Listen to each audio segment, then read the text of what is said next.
Normally, we begin an Excel formula with an equal sign.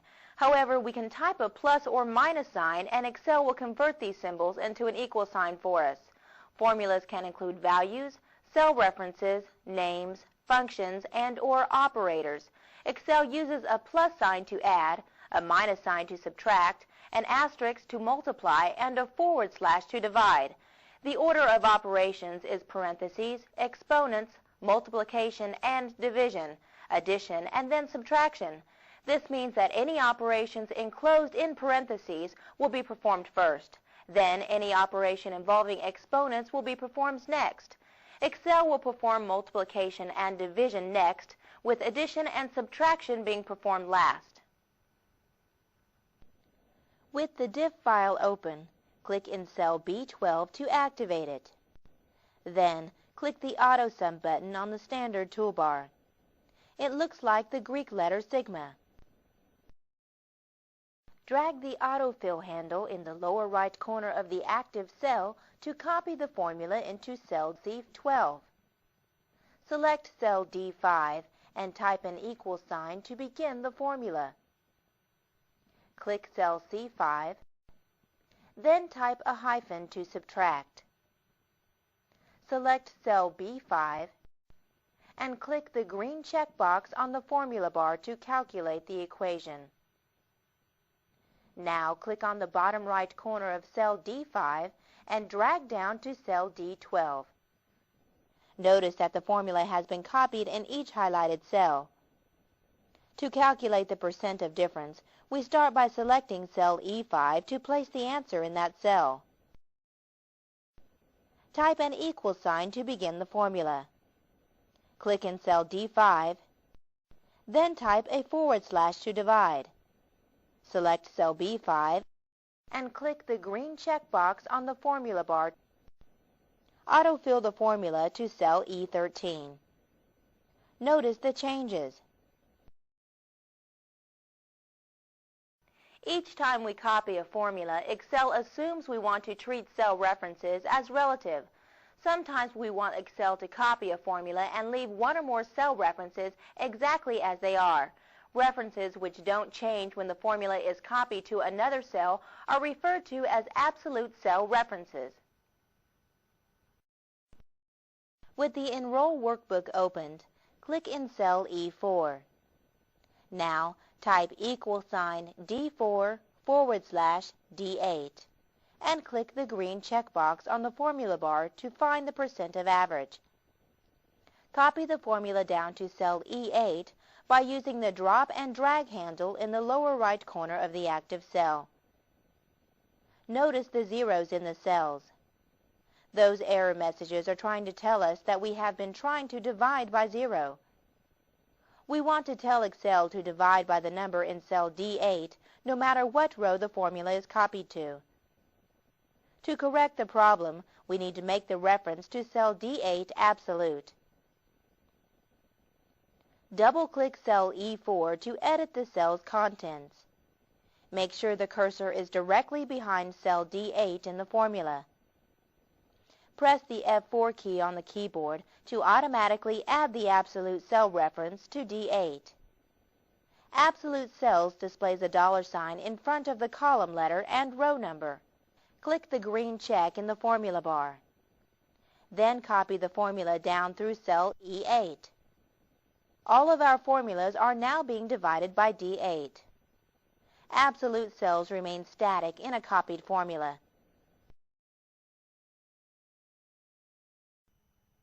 The if function allows us to test a condition and select one of two options depending on the results of the test. The condition can be any formula, number, text enclosed in quotation marks, or the names or addresses of a cell. The result if true and the result if false can be either values, text enclosed in quotation marks, the addresses or names of cells that contain values, labels, or formulas. To have a cell display nothing, type 2 quotation marks together with no space. Once Excel gets a true answer, it won't evaluate anything else. The general form of the if function is equal sign if, parentheses, condition, value if true, value if false, parentheses. We can use commas to separate the three arguments in an if statement. Click cell F4. To create the if statement, we'll type equal sign if, parentheses, E4, greater than sign equal sign, 100%, comma, E4 asterisk, 1000, comma, 0, parentheses. We use commas to separate the three parts of the function. This if statement will test if Smith's sales are above average, if they are his bonus equals his percent of average multiplied by 1,000. If his sales are below average, his bonus equals 0. Click the green check and autofill the formula down through F7. Let's revise the formula to leave the cell blank if the condition isn't met. Double-click cell F4 to reactivate the function.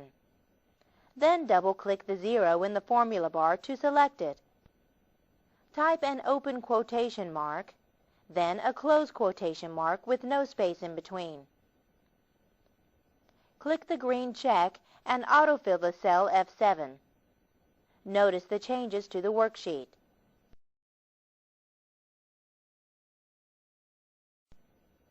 Select cell F4. We click the Paste Function button on the standard toolbar. The button with the lowercase f argument is displayed in its own field in the function wizard. Let's insert another set of conditions into our formula. In the value if false area, let's add another if statement. Double-click to highlight the existing information. Type if, parentheses, E4, greater than sign, equal sign, 80%, comma, 300, comma, quotation, no bonus, quotation, parentheses, and click OK. Now autofill to cell F7. Notice the salesperson receiving the original bonus isn't affected by our nested function. Now click the Close button in the right corner. At the Save Changes dialog box, click Yes.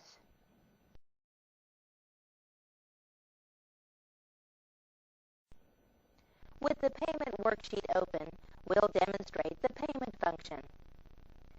The payment function figures our fixed payments, and it requires three arguments to correctly figure a fixed monthly payment: the interest rate in months, number of payment periods, and the present value of the note. Click cell B5. Choose the Function Paste button on the standard toolbar. Click the Financial category and choose the PMT function in the second column. Now click on the OK button. In the first field, type B2 and divide by 12 to find the monthly interest rate.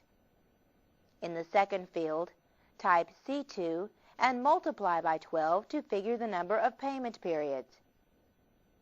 The present value of the note belongs in the third field. Type A2 in this field and click on the OK button. Notice Excel shows the payment function as a negative number.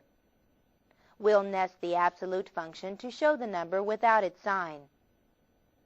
Press the F2 key to edit the cell.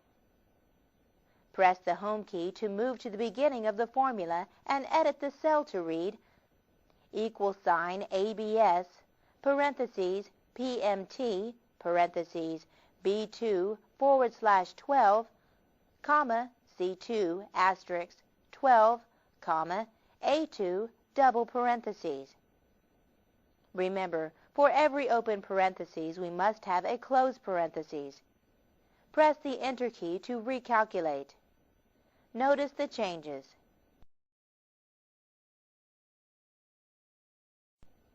Click the Tools menu, then select Goal Seek. Press the Tab key to skip over the first field. Type 300 as our to value, and press Tab to move to the next field. To find out what our principal would be if we could pay only 300, type A2 in the By Changing cell box, and click OK. Notice the change in cell A2. Click the Cancel button to return to the original values. If we must borrow $22,500 and need to keep our payment at $300, click on the Tools menu and choose Goal Seek. Type 300 in the To value and type C2 in the By Changing cell box. Click OK. Notice that we would be borrowing the money for over 8 years.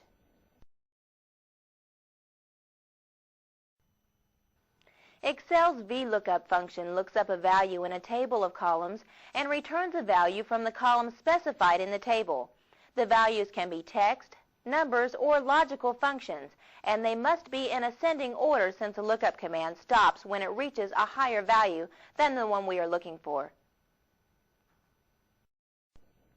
The general form of a VLOOKUP function is =VLOOKUP, open parentheses, the lookup value, the table address, column in the table, close parentheses. With the taxes worksheet on screen, we'll use the employee's weekly salary to determine the withholding percentage. Click cell C4 and click the Paste Function button. The functions are listed alphabetically, and scroll to find the VLOOKUP function. Choose it and click on OK. In the first field, type B4 as the lookup value and press the Tab key to move to the next field. Click the button to the right of this field. It has a small red arrow. This button moves the Function Wizard dialog box out of the way. Highlight the data in our tax table. Press the F4 key on the keyboard to make the table array absolute. Press the Enter key to return to the VLOOKUP window. Now press the Tab key. This field tells Excel which column in our table has the answer we're looking for. We number the columns in the table from left to right, beginning with number 1. Our answer is in column 3, so type a 3 in the field and click on OK. Remember to make the lookup table absolute so that it can be copied. Autofill the formula down through cell C8. Now click the Close button, and at the Save Changes dialog box, we'll click Yes.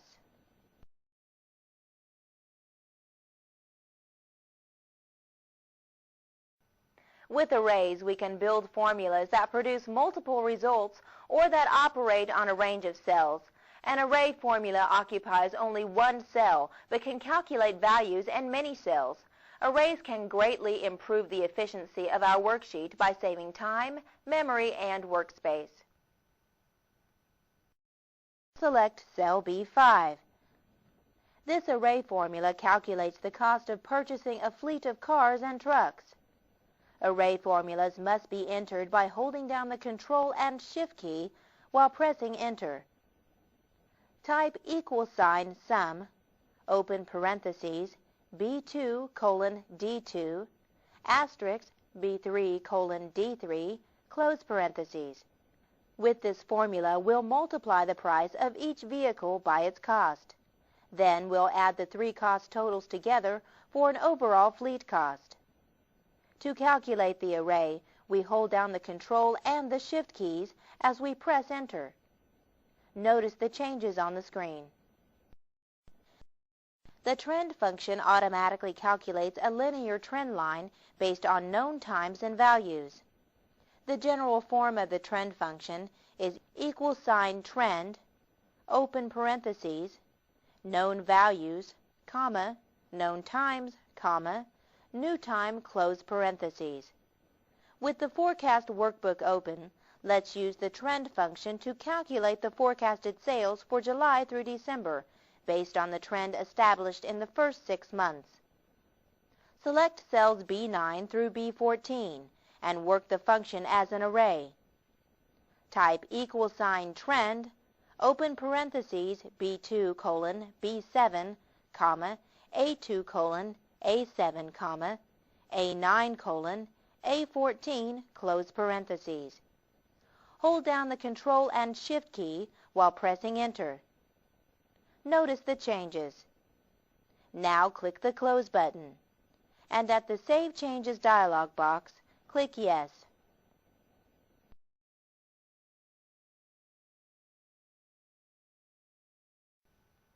If we get tired of trying to decipher the meaning of D29 or A15:U55 in a formula, we can use names to refer to cells and ranges. We can name any frequently used constant or formula, then use the name in our formulas. Named ranges expand and contract automatically to adjust to inserted or deleted rows and columns. We choose the Insert menu, then Name. To use the names that are already a part of the worksheet, select Create from the submenu. Click the left column checkbox and click OK. This choice will use the names in the left column of the selected area as the names for our ranges. We can also assign a name to a cell or cell range that isn't a row or column title. A name can be up to 255 characters long, but don't use names that look like cell references. Names have to start with a letter or an underscore. Other characters can be letters, numbers, or periods, but we can't use spaces. To add our own name, select B7.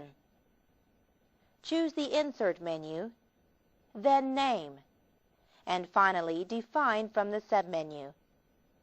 Type Net and press Enter. When we name a range ourselves, all of the cells we selected are included in the named range. When we let Excel name the range with a name that already exists in our worksheet, the named range doesn't include the cell we specify as containing the range name.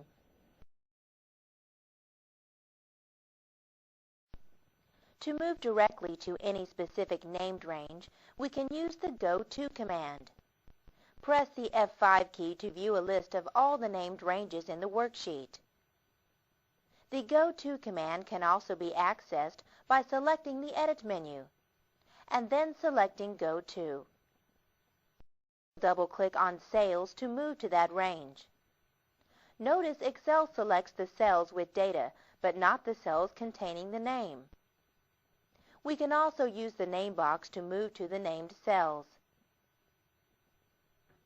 The name box is on the left side of the formula bar. To access it, click the drop-down arrow button. Then select the range name from the list. Choose Net. Now we will use our names to create a formula. Select cell B5 and choose the Insert menu. Then Name. Select Paste from the submenu. In the Paste Name box, double-click Sales to add it to our formula. Type a minus sign to subtract. Click the Insert menu again and select Name. Then Paste. Double-click on Cost of Goods Sold and press Enter to work the formula.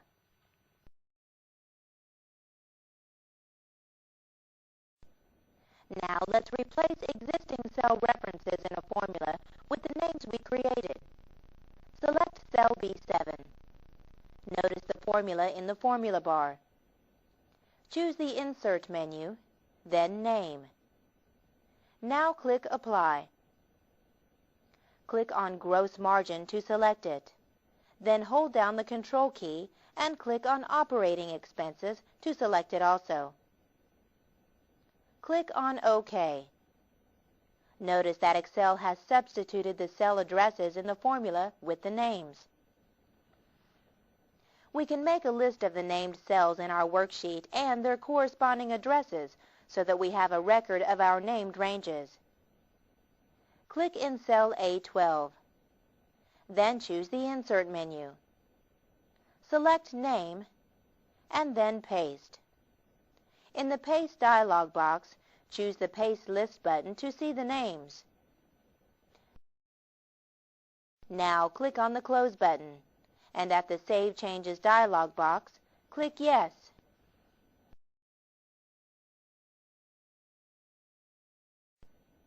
In this chapter, we discussed absolute and relative cell references, and we created an if statement. We used the payment function and the goal seek command. We also learned to edit and revise formulas and functions. We used the VLOOKUP function, created arrays in a formula, and used the trend function. We created names in a worksheet, then we used them. Then we printed a range of cells,